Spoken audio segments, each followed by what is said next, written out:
So anyway, I've been getting quite a number of negative comments, I would say. Or not necessarily negative, but comments that you wouldn't really, or you shouldn't really put on things, you know.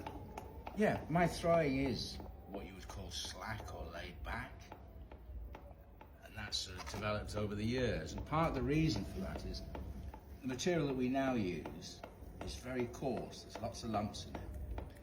And also, it's a flower pot at the end of the day. It's not a vase, it's not a mug, it's just a flower pot. All it's got to do is hold a plant. And these pots are cheap. You know, I don't make very much money from these. They are what they are. They are just a flower pot. It's not, they're not works of art, you know, they do a job. They hold a plant, they grow a plant in them. And it's the nature of this job. So our flower pots generally are sort of the nearest thing you'll get to a flower pot made 100 years ago, where they were just made, they weren't, you know, there was no thought of aesthetics. It was purely a receptacle to grow something in. And people like the fact that they're a bit gnarled, they're not centered, they're not maybe, you know, yeah, my pots do dance a little bit on the wheel. That's fine to me. You know, the fact is that my technique allows me to make, if I had to, 500 a day. So that's half a ton of clay in a day. If I threw what some people have said I cut corners, of course I cut corners. And also, this clay is so soft that were I to do the sort of the traditional 2 centers and then pull up and then knuckle, so on and so forth, by that time this clay would have collapsed. It hasn't got, you know, it's a lot softer than you'd use for a mug, or, you know, you'd use stoneware clays. This is barely, you know, it's still tacky when you're using it.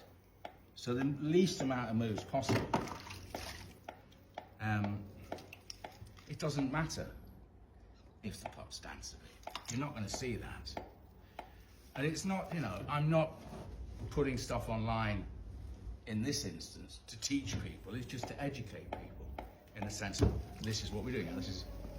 My techniques are the nearest you'll find to a potter working 100 years ago making flower pots, where the standard was you'd make half a ton of pots a day, whether it was a 5-6 inch long tom, or for instance a 21-inch flower pot, you'd be expected to do 20 plus in a day.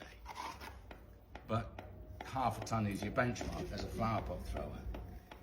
And you're not going to do that with stiff clay.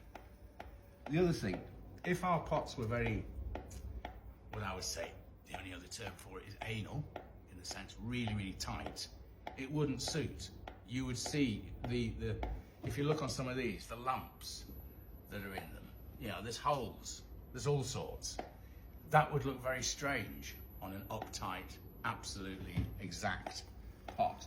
So the fact that the pots are slightly irregular, the funniest thing is that people seek out, you know, look, you put 100 pots in front of them and you'll find that the irregular, the gnarly ones, they're the ones that go first. Anyway, that's my little gripe. But it's